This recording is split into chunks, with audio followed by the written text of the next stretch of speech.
धर्म का मतलब ये नहीं है कि आप मंदिर में जाओ, मस्जिद में जाओ, गुरुद्वारे में जाओ।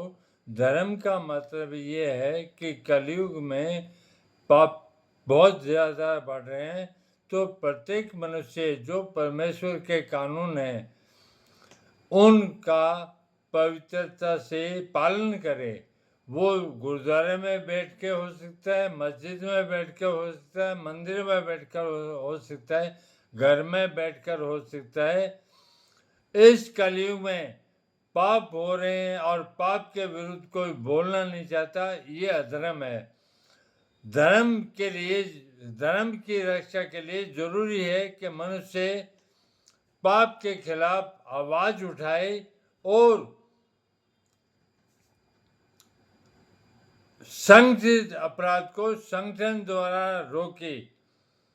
ये परमेश्वर का हुक्म है, कानून है। ये वेदों में, कुरान में, गीता में, तौरात में, इंजिल में, सब जगह एक परमात्मा का ज्ञान है जो अलग अलग नबियों पर अलग अलग समय पर परमेश्वर का ज्ञान उतरा है।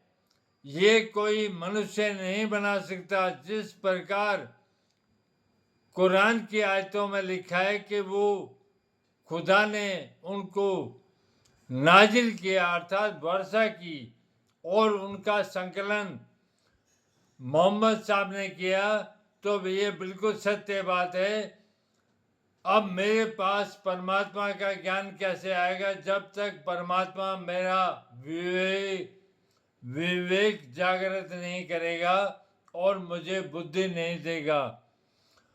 ये विवेक जागृत और बुद्धि देने के बाद वो अपना ज्ञान देगा और मैं उस ज्ञान पर चलूँगा। यही परमात्मा का तरीका है जो परमात्मा अपने रूप में करता आया है। तो पाप के खिलाफ तो संघर्ष करना पड़ेगा। कुरान में साफ कहा गया था, जब मोहम्मद साहब पैदा हुए उनके माता पिता पूजा घर में लोगों को लूटते थे, गलत कार्य करते थे और उनको कहते थे तुम हमारे पास आओ, हम तुम्हें जन्नत का रास्ता दिखाएंगे। जब मोहम्मद साहब ने ये देखा कि मेरे घर में ये पाप हो रहा है, मेरे माँ बाप खुद इन कर्मों द्वारा जो कर रहे हैं वो जन्नत अर्थात स्वर्ग में कैसे जा सकते हैं, जो खुद जा नहीं सकते दूसरों का कैसे ले जाएंगे। तो मोहम्मद साहब पर पहला आयत जो खुदा की आयत थी नाजिल हुई कि तू कुफ्र से कफारा कर, अर्थात पाप से हट जा, चाहे वो माँ बाप भाई बहन कोई भी हो, और पाप से हटकर इससे जंग कर। यही धर्म का मार्ग है। इसको अलग अलग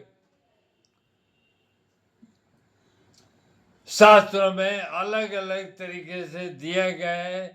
कुछ शास्त्र हजारों साल पहले के हैं, कुछ बाद में और कुछ और बाद में आए हैं और कुछ और भी आएंगे।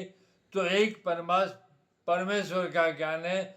जो एक परमेश्वर को दो में देखता है वो अंधा, वो देखता नहीं है।